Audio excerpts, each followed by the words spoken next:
Cerita dimulai tahun 2000. Seorang gadis kecil berjalan pulang dari sekolah di tengah hujan deras.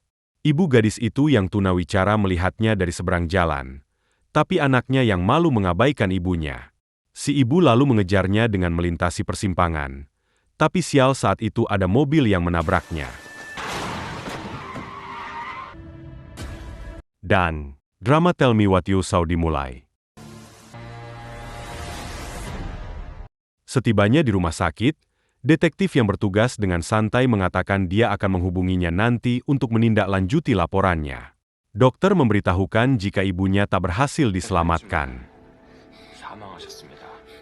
Namun tiba-tiba waktu tampaknya berhenti untuk gadis itu, sehingga ia mengingat semua yang terjadi dan mencoba memberitahu detektif. Sang gadis yakin ia mengingat plat nomor mobil beserta penumpang di dalamnya. 20 tahun kemudian, gadis muda yang bernama Cha Soyoung sekarang menjadi polisi wanita. Ia menghabiskan waktu untuk menangani keluhan dari warga seperti membantu menangkap bayi kambing yang kabur, kucing mau beranak dan macam-macam kerjaannya. Di bagian lain, menghilangnya seorang wanita berusia 20 tahun menjadi berita hangat di media.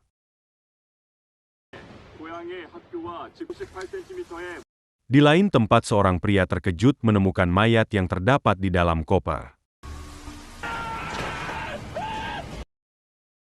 Di kantor polisi, sebuah telepon masuk dari seorang pria yang menemukan koper mencurigakan yang dibuang pemiliknya.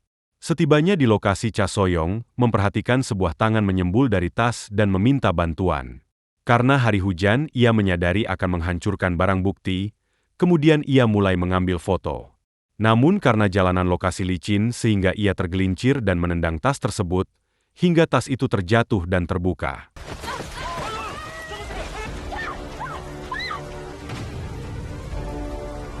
Ternyata isi tas itu terdapat mayat yang dimutilasi.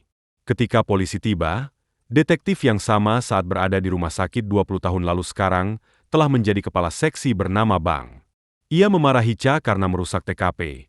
Lebih buruk lagi ketika ia terjatuh hingga menyebabkan kameranya rusak dan tak dapat mengakses foto yang telah ia ambil. Kemudian tim forensik menemukan sepotong permen mint yang tertinggal di mulut korban. Kemungkinan hal tersebut berhubungan dengan si pembunuh. Keesokan paginya, ketua tim Hwayong melihat permen mint di mulut korban dan pergi. Cha bersikeras bahwa dia dapat sepenuhnya mengingat detail TKP, tetapi kepala Bang menolaknya karena ia menyebutkan itu omong kosong.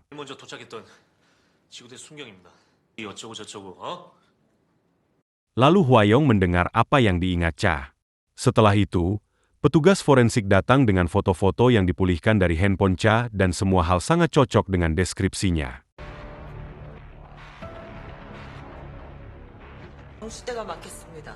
Saat Hwayong kembali ke kota, ia memanggil seorang pria misterius di ruangan gelap untuk memberitahunya tentang kasus pembunuhan yang meninggalkan permen mint di mulut korban. Sementara itu, Cha mengetahui bahwa dia dipanggil ke kantor polisi pusat. Cha Soyoung lalu menjelaskan bahwa ia mempunyai skill unik, yakni dia dapat dengan sempurna memotret penglihatan di sekelilingnya dengan ingatannya.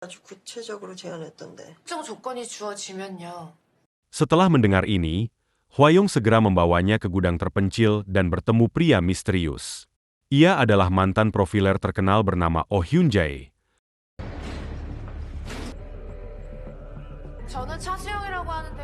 Lalu ia menyuruh Cha untuk menjelaskan secara rinci tentang kasus pembunuhan permen mint tersebut. Hyun-jae kemudian kecewa dengan ingatan Cha karena dia hanya mengingat detail yang tidak relevan. 그래, 거기서부터 시작하는 게 좋겠네. 이상한 남자가 한 명이 190 정도? Keesokan harinya, mereka berhasil melacak tersangka, namun tak seorang pun ada di rumah. Karena tersangka telah melarikan diri dengan taksi. Di rumah terdapat beberapa foto korban yang dipasang di jendela apartemennya. Lalu tiba-tiba tersangka menyerahkan diri ke kantor polisi dan mengaku sebagai pembunuh permen mint. Cha kembali ke kampung halamannya. Ia segera mengenali tersangka di berita televisi.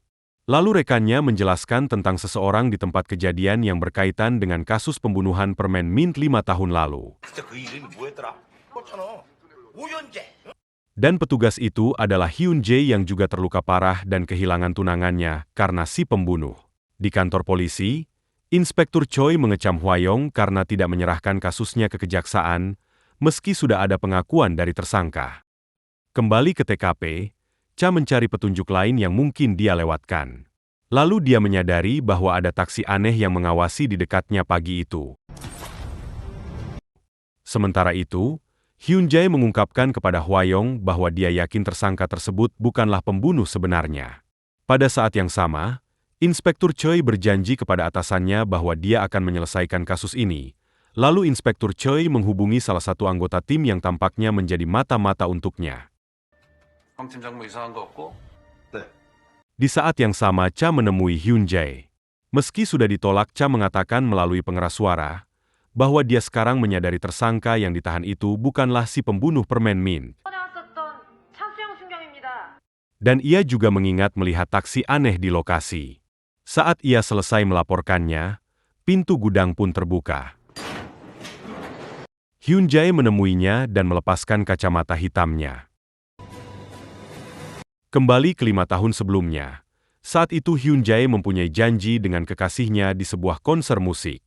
Namun sang profiler telah mencium hal yang tak beres telah terjadi. Ia lalu bergegas menuju sebuah kecelakaan. Setibanya di sana, ia melihat ada seorang pria mencurigakan meninggalkan TKP tersebut. Dan ia pun melemparkan borgol dan menyuruh pria itu untuk memakainya. Namun di saat yang sama, detektif Hwang datang dan menelepon Hyun Jae. Hingga ia pun terpaksa meninggalkan tersangka. Karena keadaan menjadi genting saat bensin telah masuk ke bawah mobil yang terbalik, Hyun Jae menggedor jendela mobil. Ia melihat tunangannya terikat. Lalu api pun membakar mobil. Ledakan itu melempar Hyun Jae ke udara. Kembali ke tahun 2020, petugas Cha berhadapan dengan Hyun Jae yang memiliki bekas luka yang dalam pada sisi wajahnya. Lalu petugas Cha menjelaskan ada seorang pria di kursi belakang taksi. Cha menyadari bahwa Hyun Jae buta, tidak dapat melihat bukan berarti dia tidak bisa mengetahui. Menurut Cha diduga pelaku bisa masuk ke frekuensi radio polisi, sehingga ia tahu soal permen Min yang ditemukan di jasadnya. Menurut laporan polisi dan dokter forensik, pelaku sudah dinyatakan tewas 5 tahun lalu. Yang menarik, Cha tak mempercayai laporan tersebut. Menurutnya pelaku masih berkeliaran dan mungkin akan kembali beraksi. Pendapatnya ini sejalan dengan pemikiran Hyun Jae. Ia meminta Hyun Jae dapat membantunya agar Cha dapat bergabung secara resmi dengan tim Hwayong. 광수대 들어가고 싶은 거야. Hyun Jae bertanya mengapa dia ingin bergabung dengan tim. Lalu Cha mengatakan ia ingin menangkap tersangka kasus tabrak lari ibunya. Setelah itu, ketua tim Hwayong memberitahu timnya bahwa petugas Cha akan bergabung dengan mereka. 고민지 살해 사건 중요 목격. Di ruang konferensi, Hwayong membahas pembunuh peniru permen Min. Cha menyadari seorang wanita di selebaran orang hilang memiliki anting-anting yang sama dengan seorang wanita di simpanan foto tersangka. Hwayong menginstruksikan timnya untuk menyelidiki. 저 방금 전 사진에서 그 귀걸이한 여자에는 실종자 전단에서 봤어요. Keesokan harinya, forensik menjelaskan DNA pada senjata itu cocok dengan wanita yang hilang. Hwayong menyadari bahwa ia mungkin masih hidup. 살아있을 가능성이 있다. Choi kembali menyuruh Hwayong untuk segera menyerahkan pembunuh ke kejaksaan. Ia berjanji akan segera menemukan korban baru. Hwang menginterogasi peniru pembunuh permen itu sebelum menyerahkannya ke kejaksaan. 삼류 모방범증으로 생각해서 다른 사람 혈흔이 나왔어. Berdasarkan analisanya, ponsel seunguan terakhir aktif di sekitar pabrik atau 15 menit dari rumahnya. Dugaan ini diperkuat Cha yang mengenali pelaku melalui foto yang dilihatnya. Lalu mereka tiba di sebuah pabrik. Karena pintu pabrik terkunci, lalu Cha menawarkan diri untuk masuk ke dalam pabrik melalui pintu khusus. Awalnya komunikasi berjalan lancar. Namun karena ada reruntuhan di dalam pabrik, komunikasi mereka jadi terputus. Saat itulah Cha mendengar instruksi Hyun Jae yang dapat menembus frekuensi radionya. Dengan bantuan arahan dari Hyun Jae, Cha akhirnya berhasil membuka pintu yang disamarkan sebagai dinding. Dan ia terkejut karena menemukan ada banyak mayat di sana. Setelah bersusah payah akhirnya Cha menemukan korban yang masih hidup yang disekap di dalam mesin cuci. Beberapa saat kemudian Hwayong dan tim berhasil masuk ke dalam pabrik dan menemukan Cha sedang membopong korban yang ditemukan. Hwayong berterima kasih karena Cha berhasil melakukan tugasnya. 수고했어. Dalam konferensi pers, Inspektur Choi terpaksa memuji Hwayong dan timnya. Hwayong menjelaskan tersangka membunuh banyak orang dan mereka menemukan mayatnya di sebuah pabrik yang ditinggalkan. Media lalu bertanya tentang pembunuh permen mint. Inspektur Choi lalu mengatakan bahwa pembunuh permen mint telah meninggal karena ledakan di lokasi kecelakaan 5 tahun yang lalu. Dengan keberhasilan ini, Hwayong secara resmi memasukkan Cha bergabung dalam tim. 수사는 체력으로 하는 거야. 다 그런 거야. Hari berikutnya, seorang pria memasuki ruang ganti polisi dan melihat loker Shin Dong-hwa untuk menghilangkan jejak. Pria itu mengeluarkan kawat logam dan membunuh peniru pembunuh permen mint. Hwayong lalu melihat sang peniru telah mati dengan permen mint di mulutnya. Keesokan harinya, petugas Cha dan detektif Lee memeriksa ruang CCTV. Melalui rekaman itu Cha mengingat kembali pria dengan kaos yang sempat memberinya koin. Dalam rapat profiler bernama Na sedang memberikan arahan pada tim, jika pelaku memiliki hobi memancing dan melakukan kejahatan dengan alat pancing. Salah satu dari 7 terduga adalah pelakunya. Manso protes terhadap Inspektur Choi karena mereka tak dilibatkan di lapangan. Karena Hwayong tak menurut pada perintahnya, tak disadari jika pembicaraan rapat itu didengar juga oleh Hyun Jae karena diam-diam ia telah meretasnya. Di lokasi ada seorang dokter hewan menyekap seorang wanita. Cha terkejut mengetahui Hyun Jae telah meretas komunikasi radio polisi di kantor pusat. Sementara itu, Hyun Jae menyuruh petugas Cha mencari gambaran tentang tersangka. Lalu dia ingat ada tahi lalat atau tato di tangannya. Serta tersangka memegang tali di TKP. 한 남자가 있어. 검은색, 검정색 우산을 들고 있어. Hyun Jae lalu mengarahkannya untuk pergi ke rumah pembunuh peniru untuk menemukan petunjuk yang hilang. Tiba di sana, Hyun Jae memberitahu petugas Cha ada orang lain di ruangan itu. Pria itu kemudian menyerangnya dan segera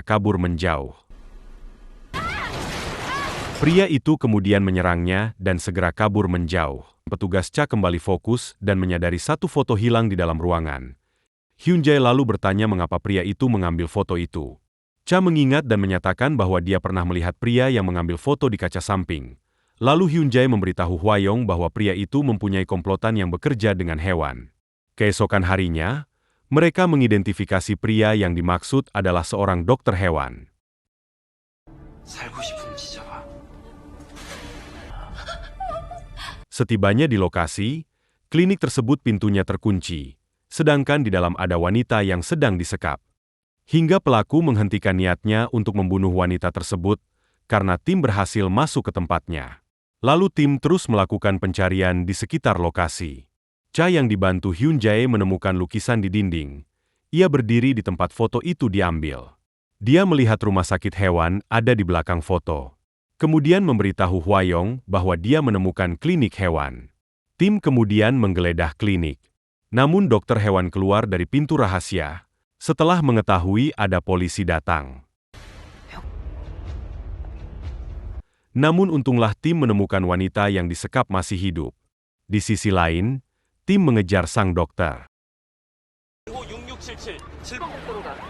Di televisi, profiler Na sedang memberikan pendapatnya jika pembunuh permen mint asli sudah tewas 5 tahun lalu. Na Jun-sok adalah profiler saingan Hyun Jae. Dokter hewan yang melarikan diri tiba di dermaga, tim 1 dan 2 datang setelahnya. Inspektur Choi memberitahu mereka untuk menangkap dokter hewan terlebih dahulu. Dalam pencariannya, Cha mengetahui bahwa dokter hewan ada di belakangnya untuk menyerangnya. Hyun Jae menelepon Hwang melaporkan bahwa dia dalam masalah. Dokter hewan menyeret tubuh Cha dan membuat earphone-nya jatuh. Beberapa saat kemudian Hwayong menemukan earphone milik Cha, dan Hyun Jae memberitahukan jika ia mendengar pintu besi tertutup setelah Cha ditangkap. Lalu kemudian mereka memeriksa gudang es dan menemukan Cha di dalam ruangan. Tak hanya itu, pegawai pabrik es terkejut karena menemukan potongan tubuh manusia yang terdapat di dalam es balok yang baru diproduksi. Inspektur Choi melapor kepada pimpinan bahwa dokter hewan pembunuh itu telah jatuh ke dalam tong es. Mereka tidak tahu apakah ada permen mint di mulutnya. Hwayong melapor kepada Hyun Jae bahwa tidak ada permen mint. Hyun Jae yakin bahwa seseorang telah membunuh dokter hewan. Keesokannya, komisaris ingin kasus ini ditutup dan tidak ada yang berbicara lagi tentang pembunuh permen mint. Namun Hwayong ngotot bahwa seorang pembunuh berantai mungkin sedang bermain di kasus ini. Inspektur Choi dan bosnya mencoba membungkamnya.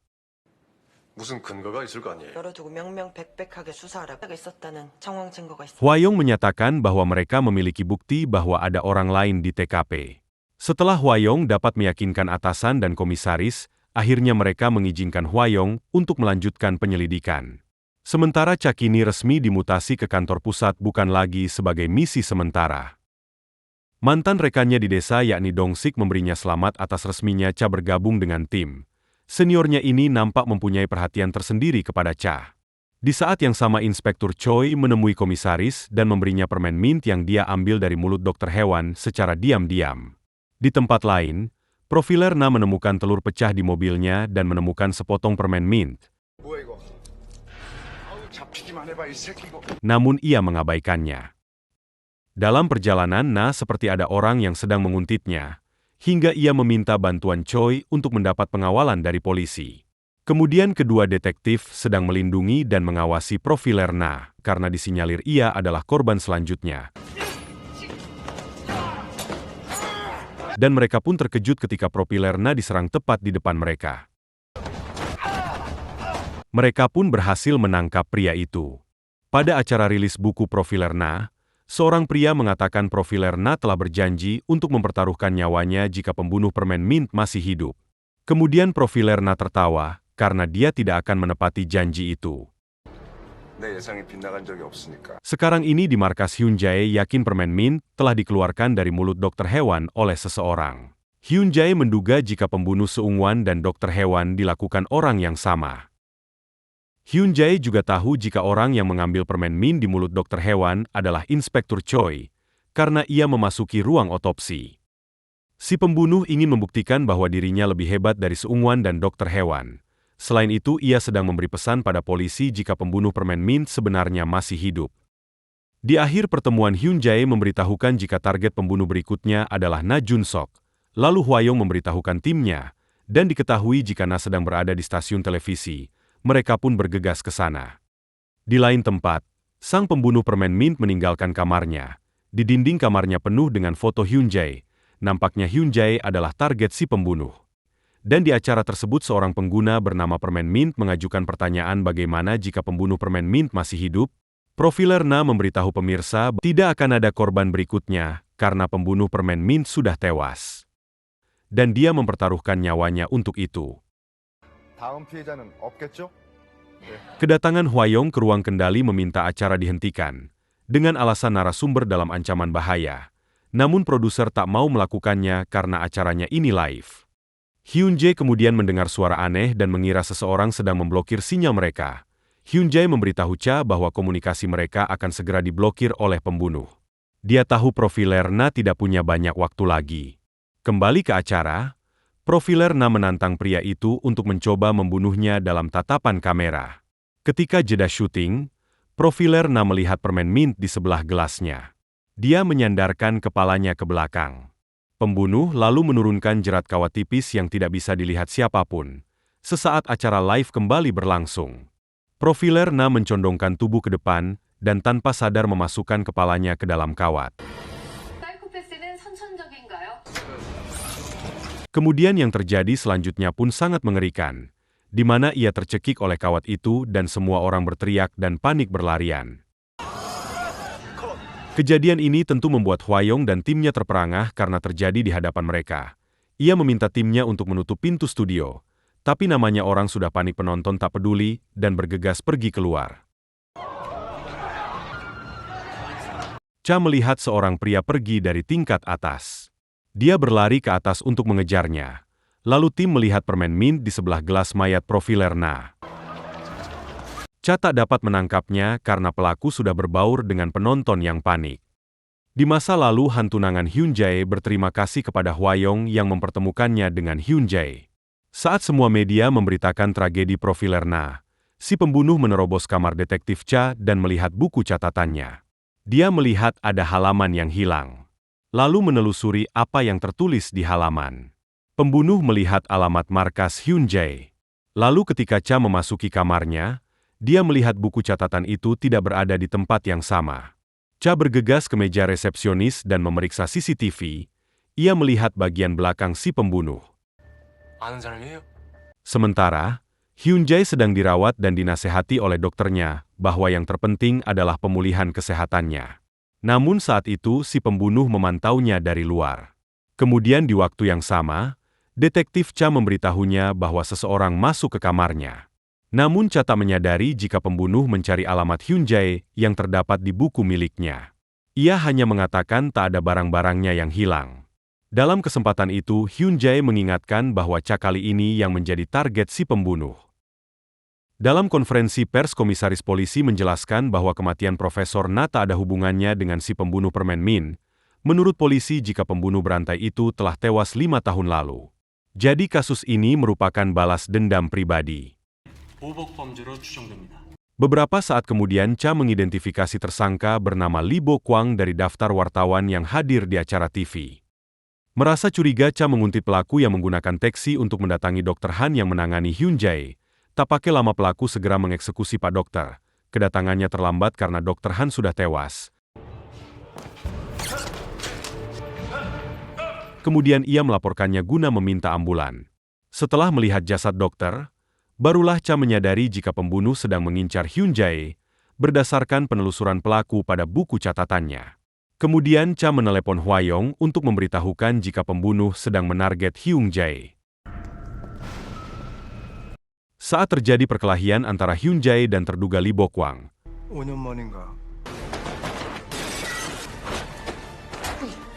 Hwayong mendapat telepon dari detektif Cha yang memberitahunya bahwa Lee Bo Kwang telah mati cukup lama dan si pembunuh mengambil identitasnya. Ternyata hal yang diduga manekin dalam rumah pembunuh adalah mayat Lee Bo Kwang asli yang diawetkan. Selanjutnya Hwayong dan detektif Cha menuju markas Hyunjae. Di dalam, Hyunjae berhasil menikam si pembunuh.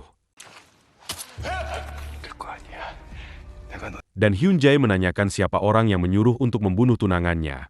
Pembunuh berhasil membalikan situasi. Saat si pembunuh akan mengatakannya, tiba-tiba Hwayong menembak kepala si pembunuh. Akibat tembakannya, Hyunjae tak mendapatkan jawaban dari si pembunuh siapa orang yang telah menyuruhnya. Di rumah sakit, Inspektur Choi marah pada Hwayong karena dia bekerja sama dengan Hyunjae tanpa sepengetahuannya. Ia lalu ingin Hwayong memberitahu Hyunjae bahwa ia akan ditangkap karena menghalangi keadilan. Choi, pemeriksa medis, menyatakan bahwa korban sudah meninggal 6 bulan lalu. Dan sang pembunuh aslinya bernama Gyeong-soo. Dia tidak memiliki keluarga yang dikenal. Detektif yang percaya Gyeong-soo membunuh Lee Bo Kwang dan mengambil identitasnya. Urusan internal menyoroti bahwa Hwayong minum obat depresi, namun dia menggunakan pistol. Setelah itu, Hyunjae tiba di kantor polisi. Inspektur Choi menemui Hyunjae dan ia meyakinkan Hyunjae bahwa pembunuh yang berada di rumah sakit hanyalah pembunuh peniru, sementara pelaku sebenarnya sudah tewas 5 tahun lalu. Choi meminta Hyunjae agar tak menyebarkan informasi yang berbeda. Di sisi lain, ada seorang anak laki-laki yang sedang digerayangi oleh seseorang dengan gelang pemantau di kakinya. Dia menyalakan kamera di mata boneka, dan sang bocil pun kabur. Saat itu detektif Cha turun dari bis untuk pulang kampung, dan melihat anak laki-laki tadi yang namanya Hyun-soo. Orang cabul itu ternyata masih mengawasi Hyun-soo. Di sisi lain, Hyunjae memeriksa rumah Gyeong-soo. Hyunjae lalu menemukan semacam earphone. Seorang pria berkerudung misterius pun melepas earphone yang sama dan mematikannya. Hyunjae berpikir bahwa Gyeong-soo sedang disadap. Hal serupa juga terjadi pada Dr. Hewan dan Profesor Na sebelum mereka tewas. Hyunjae bertanya-tanya siapa dalang di balik ini semua. Di lain tempat, pengacara Kim memberitahu stafnya bahwa dia akan pergi ke sebuah acara lalu pulang. Di saat yang sama, Hyun-soo keluar dari sekolah dan kemudian dia melihat orang cabul lagi. Hyun-soo pun kabur, namun orang cabul itu menangkapnya dan membawanya ke mobil. Setelah beralih dari rumah Gyeongsu, Hyun-jae berjalan di kampung halaman detektif Cha dan melihat poster anak hilang. Hyun-jae mengatakan dia mempunyai tawaran. Namun detektif Cha menolak. Ia menambahkan, dia tidak akan bekerja dengannya lagi karena merasa diperalat hanya untuk kepentingan balas dendam Hyun-jae. 내가 찾는 거 도와줄 수 있어. 어때? Hyun-jae lalu menawarkan untuk membantunya menemukan pengemudi tabrak lari yang membunuh ibunya. Ia akan menunggu keputusannya sampai besok sambil meletakkan earphone-nya di atas meja. Kembali ke pengacara Kim, ia hampir menabrak sebuah mobil milik orang cabul. Ia menawarkan untuk menelepon perusahaan asuransi. Dan info hilangnya Hyun-so telah sampai ke polisi. Mendengar hal itu, detektif Cha bergegas mencari Hyun-so. 27 jam setelah penculikan Hyun-so, polisi menemukan mobil penculik, akan tetapi sudah kosong. Polisi menemukan barang bukti sepatu milik bocah. Di suatu tempat, Hyun-so berhasil kabur kembali dan ia bersembunyi. Untuk mendapatkan Hyun-so, detektif Cha cemas terpaksa memasang earphone Hyun-jae dan meminta bantuannya. Dia akan menerima tawarannya. Tapi pertama-tama dia membutuhkan bantuannya untuk menemukan Hyun-so yang hilang. Kasus penculikan bocah menambah daftar kasus-kasus yang belum terselesaikan. Dan hal ini membuat komisaris dan inspektur Choi tambah pening. Karena publik akan menilai polisi tak becus menangani kasus. Sementara Hwayong juga meminta bantuan Hyun-jae untuk mendapatkan kembali bocah Hyun-so. Mereka bergegas ke polsek di desa di mana kasus Hyun-so terjadi. Cha yang memang warga asli kampung sana tentu tahu kemana Hyun-so pergi, dan mereka menemukan gansing milik Hyun-so yang pernah dilihat sebelumnya. Tiba di polsek, Hwayong mendapat info jika pelaku pernah dibui karena kasus pelecehan. Lalu Hwayong meminta timnya untuk menghubungi orang tua korban sebelumnya guna menggali informasi pelaku dan siapa orang yang pertama ditemui setelah bebas dari sel. Hyun-jae dan detektif Cha mendatangi rumah penculik bernama No Sang-chul. Hyun-jae mengatakan orang cabul telah mempunyai banyak korban. Mereka lalu menemukan kamera di mata boneka dan memutar rekaman di dalamnya. Setelah menganalisa ingatan Cha, Hyun-jae yakin ada orang lain yang terlibat. Di lain tempat, orang tua korban sebelumnya, awalnya tak mau membantu Hwayong, karena hukuman pelaku hanya dipenjara 2 tahun, sementara anaknya hampir mati karena dianiaya.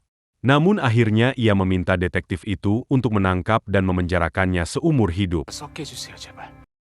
Cha dan Hyun-jae memeriksa mobil pelaku yang ditinggal. Setelah menemukan bulu-bulu yang tersangkut kemudian mereka menduga jika itu berasal dari pabrik selimut terdekat.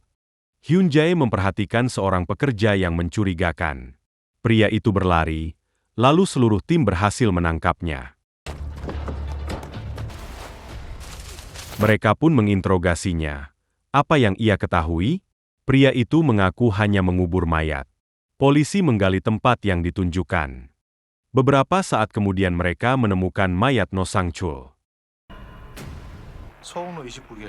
Di tempat lain, Hyun-so ternyata disandra wanita yang tak lain adalah pengacara Kim. Dalam interogasi Hyun-jae merasa aneh bahwa pria itu memiliki pengacara. 어디 있는지만 말해줘요.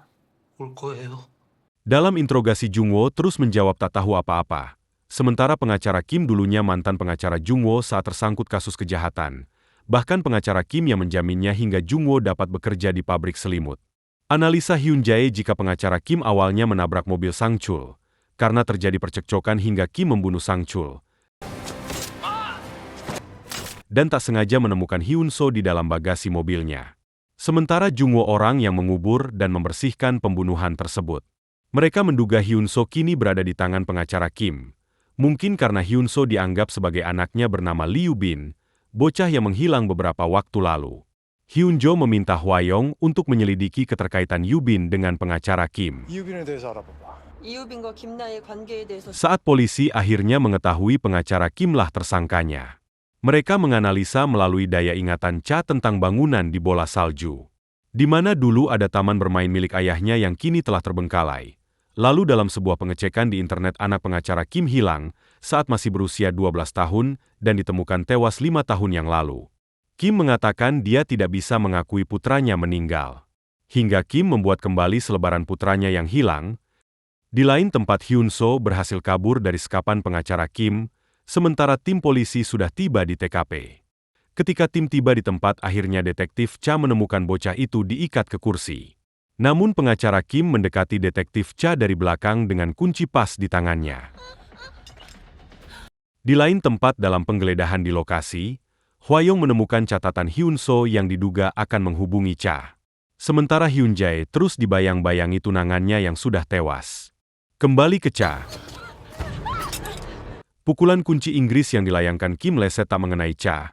Kim yang tak bisa menerima kenyataan jika anaknya telah tewas terus memaksa jika Hyun So adalah anaknya, walau Cha telah berkali-kali memberitahukannya. Hingga kedatangan Hyun Jae dapat menghentikan aksinya dan menyadarkannya jika ia mengalami delusi akut. Hyun Jae meminta Kim agar merelakan anaknya agar bisa pergi dengan tenang.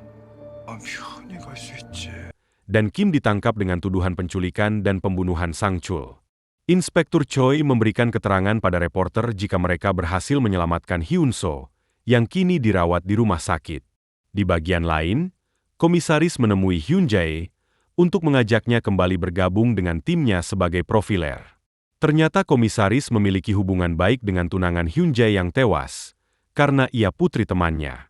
Singkat cerita, Hyun Jae menerima tawarannya untuk bergabung kembali sebagai profiler.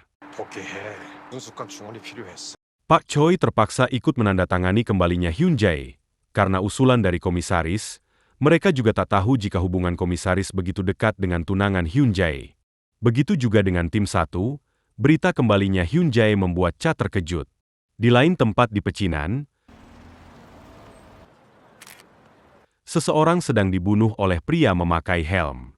Seorang pria bernama Sagang yang sedang mengambil foto-foto di daerah itu menjadi saksi pembunuhan ini, hingga ia jadi sasaran para geng untuk ikut dibunuh. Polisi yang mendapat laporan tiba di TKP, mereka menduga jika pembunuhan ini dilakukan antar geng. Masih di pecinan Hyun Jae yang sedang berjalan melihat seorang pria jatuh pingsan, ternyata pria itu juga sepertinya baru dibunuh yang merupakan korban kedua malam itu. Metodenya sama persis dengan korban pertama. Terdapat racun di pembuluh darahnya. Sagang ikut melihat korban pembunuhan kedua. Sayang ia bukannya memberitahukan polisi bahwa ia saksi pembunuhan pertama, namun malah kabur menjauh. Sementara anggota geng terus memburunya. Sebagai kepala geng Gwol, bernama Taesik meminta untuk segera menangkap Sagang sebelum tertangkap polisi. Kedua korban itu berasal dari geng Sinwol, tewas setelah pembuluh darahnya terdapat racun ular berbisa. Semua ini diduga perebutan kekuasaan wilayah mereka. Dalam rekaman CCTV mobil Taesik tertangkap kamera di sekitar lokasi. Tak diduga esok harinya dengan sukarela Taesik datang ke kantor polisi untuk memberikan keterangan. Namun ia hanya akan menjelaskan pada Hyun Jae. Kedatangannya membuat Inspektur Choi terkejut, karena tak mengerti maksud kedatangannya. Di lain tempat Hyun Jae dan Cha sedang berada di TKP untuk mencari bukti lain. Park dan Choi sepertinya menyembunyikan sesuatu. Ia takut Taesik cuap-cuap membongkar kejahatannya. Park meminta Choi untuk segera memindahkan Taesik ke kejaksaan. Hyun Jae datang menemui Taesik. Hyun Jae berharap agar Taesik tak sengaja untuk mengulur-ngulur waktu dalam memberikan keterangan. Semua merasa penasaran mengapa Taesik ingin bertemu dengan Hyun Jae. Di bagian lain, Sagang terus dikejar oleh anak buah Taesik. Kemudian Hwayong dan Cha mendatangi TKP dan menemukan bukti baru, sebuah benda yang ditaruh di dalam akuarium. Dengan bukti baru tersebut, Taesik akhirnya mengaku jika semua dikarenakan pengkhianatan bawahannya yang bergabung dengan geng lain. Namun keterangan Taesik tak dipercaya Hyun Jae begitu saja. Taesik bukan tipe orang yang ceroboh. Hyun Jae menuduh Taesik memaksakan dirinya sebagai pelaku. Seseorang bernama Cho Bakman memberitahukan Cha jika geng Gwol sedang mencari seseorang. Hyun Jae jadi faham alasan Taesik menyerahkan diri hanya untuk mengulur waktu agar bawahannya dapat menangkap Sagang sebagai saksi pembunuhan di TKP. Hwayong memerintahkan timnya untuk menguntit geng Sinwol. Dalam pelariannya, Sagang berhasil ditangkap mereka. Namun untunglah Manso dan kawan-kawan berada di TKP sehingga mereka berhasil membebaskannya. Cha memberitahukan Hwayong jika mereka berhasil mendapatkan saksi. Jadi itulah alasan Tae-sik sengaja menyerahkan dirinya untuk mengulur waktu selama 2 hari selama ia di penjara. 48시간이 필요했을까? 감추고 싶은 비밀이 있어. Rupanya alasan menyerahkan diri ke kantor polisi agar Hyun Jae terus menginterogasinya. Sementara kaki tangannya terus mengejar Sagang yang seorang saksi mata. Dengan diselamatkannya Sagang, polisi membawanya ke kantor polisi untuk dimintai keterangan. 아니에요. Dan ternyata keterangan Sagang menyatakan bukan pria itu pelakunya, karena yang ia lihat pelakunya memang kaki tangannya dan juga menggunakan helm. Sagang seorang pelajar dari Amerika, ia datang ke Korea untuk berlibur. 헬멧을 쓰고 Dan rencana kembali ke Amerika sesuai tiket yang dipesannya adalah esok hari. Dengan tangan gemetar, Sagang berusaha membuat sketsa siapa pelaku pembunuhan. Dari gambar sketsa tersebut, akhirnya pelaku pembunuhan 2 korban sebelumnya diketahui memakai helm. Setelah meneliti foto dan sketsa, Manso menyimpulkan jika orang yang mirip dengan sketsa adalah Duman dari geng Sinwol. 진짜 비슷하지 않냐? 그러네요. Karena ada bekas luka di wajahnya, lalu melaporkannya pada Hyun Jae. Dan mereka mencari tahu kedekatan Tae-sik dan Duman. Tak buang waktu lagi, mereka bergegas menangkap pelaku. Tiba di lokasi, mereka tak menyangka Duman ternyata telah tewas di kursi meja kerjanya dengan tubuh penuh luka. Di lain tempat, Inspektur Choi mendapat kiriman video dari orang tak dikenal. Video itu mengungkapkan alibi Tae-sik ada di kantornya saat kedua pembunuhan itu terjadi. Ini seperti melecehkan polisi, karena Tae-sik sendiri mengaku ia sebagai pelaku pembunuhan. Hyun Jae memberitahukan Tae-sik jika Duman telah tewas. Ia meminta alasan mengapa Tae-sik sengaja mengulur waktu 2 hari. Baru juga Tae-sik akan menjelaskannya. Datangnya Inspektur Choi menyuruh Hyun Jae untuk membebaskannya karena ia punya alibi. 뭐 하는 거야 지금? 입니다. 진범 죽었고. Melalui ingatannya yang kuat, Cha teringat dengan lukisan yang pernah dilihatnya di kantor Tae-sik dan kantor Duman yang dibuat Sagang. Mereka menyimpulkan jika Sagang dan Tae-sik ada hubungan rahasia.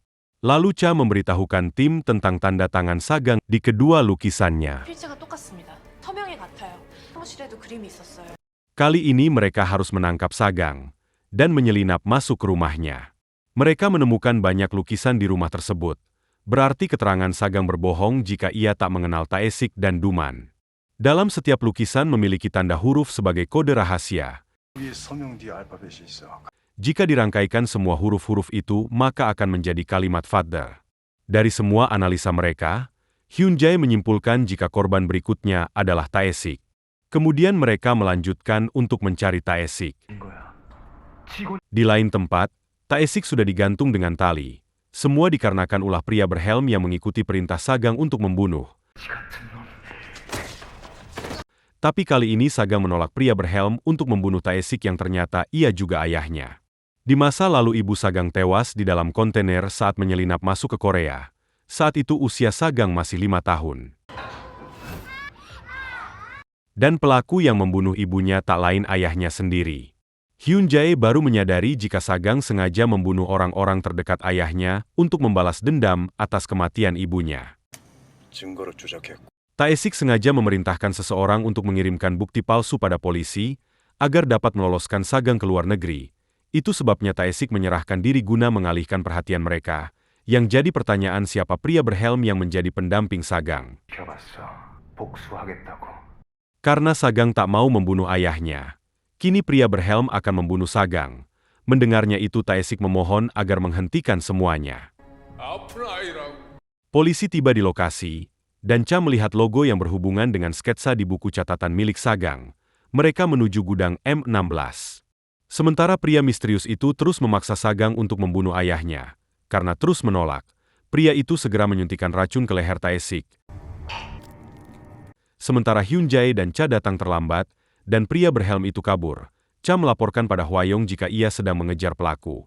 Sementara Hyun Jae menolong Tae-sik yang sudah sekarat. Dalam pengejaran Cha diserang oleh pria itu, untunglah Hwayong tiba tepat waktu. 주사가? Dan mereka berdua berhasil melumpuhkan pria berhelm yang tak lain adalah Sagang asli. Sebelum tewas, Tae-sik memberitahukan tentang pertigaan Junggon nomor 4789 yang harus ia pecahkan. sementara Inspektur Choi diam-diam mendengar ocehan Tae-sik. 찾았어요? Mereka berhasil menangkap Sagang. Anehnya Sagang menangis melihat ayahnya tewas. Menurut Hyun Jae, pria berhelm adalah identitas lain Sagang yang diciptakan dari trauma masa lalu. Tae-sik sendiri sengaja menyerahkan diri agar Sagang bisa kabur ke luar negeri, karena ia tak bisa menghentikan anaknya jadi pembunuh. 있는 그대로 볼 수 있겠지. Cha sedang memeriksa daftar kasus yang belum terselesaikan, kemudian ia menemui seorang kakek yang bekerja di tempat penyewaan mobil bekas bernama Strong S Engine. Namun setelah pemiliknya meninggal usaha itu jadi bangkrut. 망한 지가 언젠데? Cha datang untuk menanyakan plat mobil yang telah menabrak ibunya. Si kakek tak bisa membantunya namun ia meminta nomor ponselnya agar suatu saat bisa menghubunginya. Inspektur Choi teringat dengan kisah 5 tahun lalu, di mana mereka dimarahi atasan karena timnya tak dapat menangkap penjahat yang menjadi perhatian presiden. Kasus itu yang ia dengar kembali dari Tae-sik sebelum ia tewas. Karena takut dipecat, malam itu Choi menelpon seseorang untuk mencari kambing hitam yang bisa mereka tangkap. Sementara Hyun Jae juga sedang berpikir keras tentang petunjuk baru yang diberitahukan Tae-sik. Esok harinya tim detektif memberikan selamat pada Inspektur Choi karena mendapat promosi. 황 팀장 거기 가. Hanya Hyun Jae yang tak terlihat. Choi sangat marah pada Jimin karena tak mau memberikan informasi apa yang sedang dikerjakan Hyun Jae. Padahal selama ini Choi orang yang telah menolongnya hingga ia bisa jadi detektif. 내가 제일 싫어하는 놈 따위로 행동을 해. 이 새끼. Choi tak suka Jimin dekat dengan timnya. Ia harus menjadi mata-matanya. Hwa Yong protes pada Choi karena timnya harus menyelesaikan semua kasus-kasus yang belum terpecahkan selama ini. Di sebuah kafe seorang barista bernama Yun Jong mendengar seseorang yang memainkan giginya. Ia sepertinya mengingat sesuatu hal buruk di masa lalu. Saat itu ia dikejar seseorang dengan tubuh penuh luka. Di suatu lokasi, seorang pria stres sedang ngoceh-ngoceh tentang 4789. Sepertinya ia menyebutkan sebuah kode rahasia yang kini juga sedang diselidiki Hyun Jae. Hyun Jae mendatangi sebuah tempat untuk mencari seseorang bernama Cho Chil Sung, namun kedatangannya tak disambut ramah. Ia langsung diserang oleh kaki tangannya. Dengan nyantai Hyun Jae dapat menampoli semuanya. Akhirnya Hyun Jae dapat menemukan pria yang dicarinya bernama Chil Sung untuk mencari seseorang bernama Dae-sik. Di bagian lain polisi mendapat kabar ada mayat yang ditemukan, lalu mereka mendatangi TKP. Cha menduga jika pembunuhan ini dilakukan di tempat lain. Yang jadi masalah lokasi itu berada di perbatasan kota, sehingga yurisdiksinya akan tumpang tindih dan polisi akan saling melempar tanggung jawab. 17세, 가족은 없습니다. Cha memberitahukan Hwayong jika korban bernama Juyong berusia 27 tahun, yang hidup sebatang kara. Ia bekerja di Toserba, dan pemilik Toserba melaporkannya 3 hari lalu jika pegawainya menghilang. Sudah 3 hari Hyun Jae mendadak tak dapat dihubungi. 여기가 오고 싶으면 오고 가고 싶으면 Bahkan tak masuk ke kantor. Ulahnya ini membuat Inspektur Choi marah. Hwayong memberitahukan Cha untuk memecahkan kasus Juyong mereka membutuhkan profiling darinya. Cha mendatangi rumah Hyun Jae namun tak menemukan siapa-siapa. Ia berusaha menghubunginya kembali namun tak mendapat jawaban. 차수영입니다. 아직 들어왔습니다. Cha ngoceh-ngoceh melaporkan kasus pembunuhan Juyong. Ia tak memiliki teman ataupun keluarga. Esok harinya Manso menceritakan bahwa 2 tahun lalu ada kasus penculikan wanita bernama Lee Junyong, namun ia berhasil kabur. Cha bersedia untuk menemuinya. Kini Lee Junyong berubah nama menjadi Yomi. Ia bekerja paruh waktu di kafe. Singkat cerita, Cha berhasil menemukannya di sebuah kafe. Setelah mendapatkan pesanannya, Cha hanya memperhatikan gerak-geriknya. Yomi merasa trauma jika mendengar ada orang yang memainkan kawat giginya. Lalu Cha mengaktifkan radionya untuk memberitahukan Hyun Jae. Ia menduga jika Yomi mengalami trauma. Setelah mengajaknya berbicara, seperti dugaan, Yomi tak mau memberikan informasi apapun karena ia telah melupakan masa lalunya. Tentu Cha tak menyerah begitu saja. 어렸을 때 일찍 돌아가셨어요. Ia menceritakan kisah ibunya yang jadi korban tabrak lari hingga tewas, menyebabkan Yomi terbawa suasana dan Cha tak ingin Yomi menyerah pada keadaan. Di lain tempat pembicaraan Cha didengar oleh Hyun Jae. Setelah mendengar ceritanya, Hyun Jae ingin bertemu dengan Yomi. 찾아줄 수 있을까요? 이유미 씨 바꿔줘. Di tempat Hyun Jae, Yomi akhirnya menceritakan apa yang terjadi pada dirinya. Malam itu Yomi akan menaruh barang di bagasi mobilnya. Tiba-tiba seseorang menyekap dan menyeretnya ke basemen dengan mata tertutup. Ia hanya mendengar kretekan gigi yang dimainkannya. 뭔가 Saat ia akan dibunuh tiba-tiba suara ponselnya berdering dan ia segera pergi ke suatu tempat. Dalam kesempatan itulah Yomi berhasil kabur. Kembali ke kantor, mereka menganalisa 4 korban yang tewas ditemukan di perbatasan kota. Setelah beberapa hari bolos, Hyun Jae kembali ke kantor dan menjelaskan bahwa keempat korban ini adalah tinggal sendirian 피해자들의 공통점은 취업 준비생이라는 거야. dan baru bergabung di dunia kerja atau yang masih mencari kerja. Pembunuh memilih korban dengan 3 kategori tersebut. Itu berarti pelaku mengetahui informasi detail calon korbannya setelah korban dilaporkan menghilang lebih lama dari perkiraan kematian mereka. Seseorang dari grup Wonseo sedang meneliti para pencari kerja, dan Yomi terpilih untuk masuk ke Wonseo. Dalam analisa polisi, Jimin menjelaskan jika korban diinterview oleh afiliasi grup Wonseo, lalu korban akan mati dalam 7-10 hari kemudian. Polisi juga berhasil mengidentifikasi pewawancara bernama Won Seun. Ia adalah direktur utama junior di Wonseo. Kali ini Hyun Jae orang yang akan menemuinya. 형사 차수영 Setelah mereka bertemu, Won Seun jadi gugup setelah Cha menunjukkan keempat foto korban dan memarahi sekretarisnya.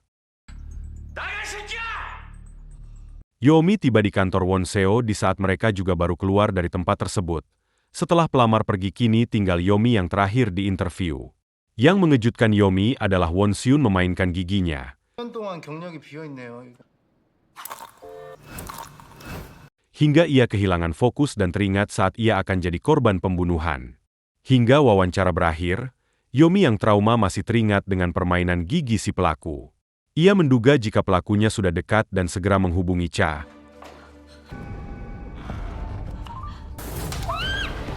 Belum juga sempat berbicara seseorang mengambil ponsel dan menyeretnya. Lalu Cha melaporkan pada Hwayong jika Yomi baru saja menghubunginya namun teleponnya diputus.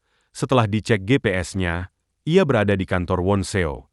Cha juga mengingat jika di TKP ia melihat gabus tutup botol wine dan ada banyak sampah tisu, yang meyakinkannya adalah merek wine itu seperti yang terdapat di kantornya. Polisi berhasil melacak kemana mobil Wosyun pergi. 원세훈 상무는 아직 연락. 현세호는 지능적이고 교활. Dalam perjalanan Hyun Jae menduga pembunuh sebenarnya adalah Hyungju bukan Wonseo. Hyungju merasa dirinya selalu direndahkan dimarahi oleh bosnya dan ia melampiaskan kekesalan pada para korbannya. 어떤 그 기괴한 소리 임영주의 거였어. Setiap aksinya ia sengaja memberikan petunjuk jika pembunuhan itu dilakukan oleh bosnya. Selain itu, Hyungju meniru semua kebiasaan Wosyun, termasuk gemeretak kawat gigi. Di lain tempat dugaan Hyun Jae benar di mana Yomi telah disekap, dan aksinya keburu ketahuan Wonseo saat sedang mencampur sianida ke dalam minuman anggurnya. 저거 뭐야? Dalam kesempatan itu, Hyungju mulai menunjukkan sifat aslinya dan melawan pada bosnya. Keributan mereka dimanfaatkan Yomi untuk kabur. Untuk mengaburkan penyelidikan polisi, Hyungju memberikan minumannya agar tewasnya Won Seun terkesan bundir. Hyungju terkejut menyadari korbannya telah lenyap. Sementara polisi tiba di TKP. Di lain tempat Yomi yang kakinya terluka tak bisa berjalan cepat. Dan polisi berhasil menemukan Won Seun yang sudah tewas. 원세윤이야. Di lain tempat Hongju berhasil menemukan Yomi yang ngumpet di dalam lemari dan segera mencekiknya. Saat itulah Hyun Jae dapat menemukan mereka. Walau sempat melawan, tentu Hyungju bukan tandingannya hingga mudah ditaklukkan dan ditangkap. Hyun Jae bisa tepat waktu menolongnya berkat GPS yang sebelumnya pernah ia berikan pada Yomi. 때문에 살았어요. BS예요. 안심하고 있어요. Kini mereka harus melanjutkan misteri 4789 yang sebelumnya diberitahukan Taesik. Setelah mendapat informasi sebelumnya, Hyun Jae mendatangi rumah sakit jiwa yang berada di luar kota yang selalu Taesik datangi, untuk membesuk pasien di kamar 4789, 4789. karena perawat tak memperbolehkan Hyun Jae menjenguknya. Hyun Jae menyelinap naik lewat pintu atas rumah sakit. Hyun Jae masuk di ruangan istirahat perawat dan mengambil kartu akses. Area lantai atas memang dijaga ketat karena pasien mendapat penanganan khusus. Dan menemukan pasien bernama Sotak yang langsung menyerangnya. Hyun Jae mengaku jika ia dikirim Taesik. 하태시랑